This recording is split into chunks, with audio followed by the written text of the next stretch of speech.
소상공인과 자영업자들의 대출 부실로 인한 이른바 9월 위기설이 부각되자 정부가 이를 일축하고 나섰습니다. 코로나19 대출 지원이 만료되더라도 금융권 자율협약에 따라 추가 지원이 지속된다는 건데요.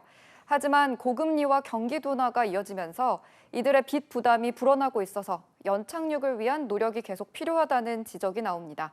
이재동 기자입니다. 서울 남대문 인근 직장인들이 자주 찾는 식당가입니다. 코로나19 당시 매출에 큰 타격을 받자 이곳에 있는 대부분의 업주는 빚을 내 버텨왔습니다. 이제 매출은 어느 정도 회복이 됐다지만 빌린 돈을 제때 갚기란 아직은 쉽지 않은 일입니다. 오히려 이율이 더 높아지고 그 이자 부담 때문에 좀 많이 힘들어하는 것 같고요. 물가가 상승을 해서 그게 부담이 가고. 자영업자의 전체 금융기관 대출 잔액은 지난해 3분기 1,000조 원을 넘어 계속 불어나는 추세입니다. 문제는 높아진 금리에 자영업자 연체율은 지난 1분기 이미 1%를 넘어서 8년 만에 최고 수준에 올라섰다는 겁니다.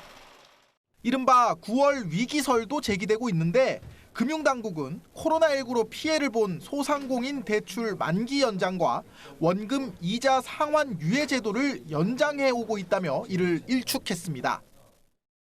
은행들과 같이 좀 1대1로 밀착 마크를 해서 이 차주 상황에 맞춰서 최대한 그 금융 편의를 받을 수 있도록 그렇게 지원을 해나갈 계획입니다.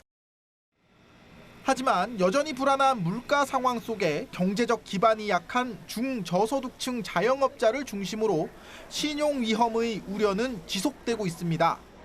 지난 6월 말 기준으로 35만 명이 넘는 중소기업 소상공인들이 만기 연장 상환 유예 제도를 이용 중인데 정부는 이들의 연착륙을 적극 지원하겠다고 밝혔습니다. 연합뉴스TV 이재동입니다.